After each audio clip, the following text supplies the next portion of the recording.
Hi, my name is kayahs Sikorsky, and I am a student at Oak Bay High School. I'm in Mr. McKenzie's English 11 Block 1 class. We have been learning about how Shakespeare engages his audience with various themes and his widespread language. Today I'm going to tell you about the fascinating man who not only wrote many intriguing plays in his time, but kept them timeless. I will be focusing on the play Macbeth. Have you ever wondered the lengths he would go to get what you want? William Shakespeare explores the theme of extreme ambition in this play.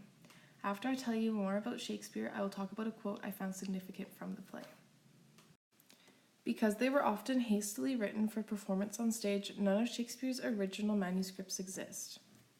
Though the printing press existed and books were being mass-produced all over Europe, Shakespeare had little interest in seeing his plays in print.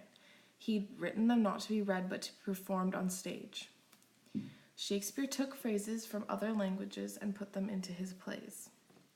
Starting in 1594, he joined the Lord Chamberlain's Men Company of Theatrical Players. Shakespeare is one of the most influential dramatists of all time. Although Shakespeare's parents and children were illiterate, he beat the average person's vocabulary of 4,000 words to between 17,000 and 29,000. His work is timeless because he writes about themes that are universal, ones that mattered to everyone hundreds of years ago and still matter to you and I today. He wrote Macbeth for the king at the time to impress him. It explores an ambition to achieve goals can cross the line of what is reasonable. When people change their ethics and morality for power, there can be consequences that change them, sometimes with tragic outcomes. Shakespeare's plays were performed at the Globe Theatre, which was outside. When they were performed, depending on the genre of the play, a white, red, or black flag would be put up along with the Globe Theatre flag, which always remained. White was for comedy, black for tragedy, and red for political. When the weather was bad, plays could not be performed because there was not a roof. The Globe Theatre was built from oak, deal, and stolen playhouse frames. It was 3 stories and had a 3,000-person capacity. On the Globe Theatre flag, there's a muscular man holding a globe and a Latin quote under that reads, "Totus mundus agit histronium," which translates to, the whole world is a playhouse. If the audience didn't enjoy or approve of part of the play, they would hiss at the actors.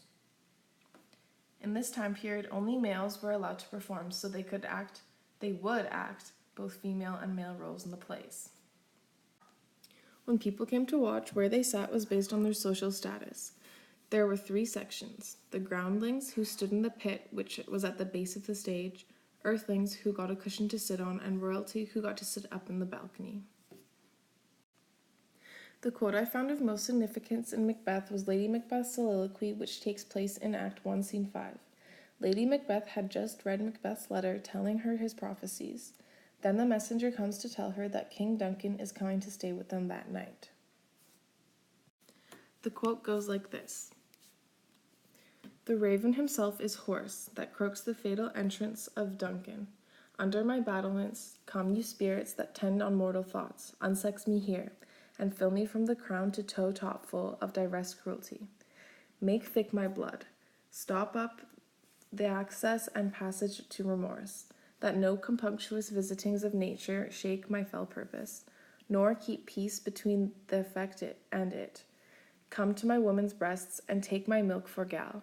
You murdering ministers, wherever in your sightless substances you wait on nature's mischief. Come, thick night, and pall thee in dunnest smoke of hell, that my keen knife see not the wound it makes, nor heaven peep through the blanket of the dark, to cry, hold, hold." I feel the quote I chose symbolizes the theme of ambition well, because when she starts talking to the spirits about wanting to be given the courage to kill King Duncan, it is showing the first signs of her will to let go of her values and morals to reach her goal. This violent ambition from Lady Macbeth is what drives the play to unfold the way it does, because she feels Macbeth giving him the capability to open his mind to doing dark things and be okay with it. It also shows how strong her ambitions were to accomplish gaining more power. She is asking the spirits to strip her of her feminine qualities because they are seen as weak. She knows that her desires are cruel and is asking for the strength to go through with these plans with no remorse. She even doesn't want a conscience so she can achieve these goals. wanting to be filled from the crown to the toe top full of diverse cruelty. Foreshadows the tragedy about to unfold because she is not focusing on the consequences of what could happen, but only her want to get rid of the man standing in way of her having higher power. In my opinion, Shakespeare deserves to be known as one of the best writers of all time because though he died thousands of years ago, his work has managed to stay alive, being studied by students all over the world still today. Lucky for him and us, the printing press was invented around the same time that he was writing his creations, giving us many copies of his plays to study and pass down. In this time period, education was becoming more and more important, meaning people were reading more. With Shakespeare writing so much, it gave him a lot of recognition. Shakespeare spent his whole life writing and acting. The Globe Theatre never shut down other than the 3 times the plague hit. He wrote his plays in all types of genres of which compelled any type of audience to watch or read his work. The fact that Shakespeare has affected, even if not by much, everyone's lives today shows that he is one of the best writers out there and deserves to be recognized for spending a lifetime on it. Thank you, Mr. Mackenzie, for giving me the opportunity to understand Shakespeare more in depth and teach me a new way of showing what I learned.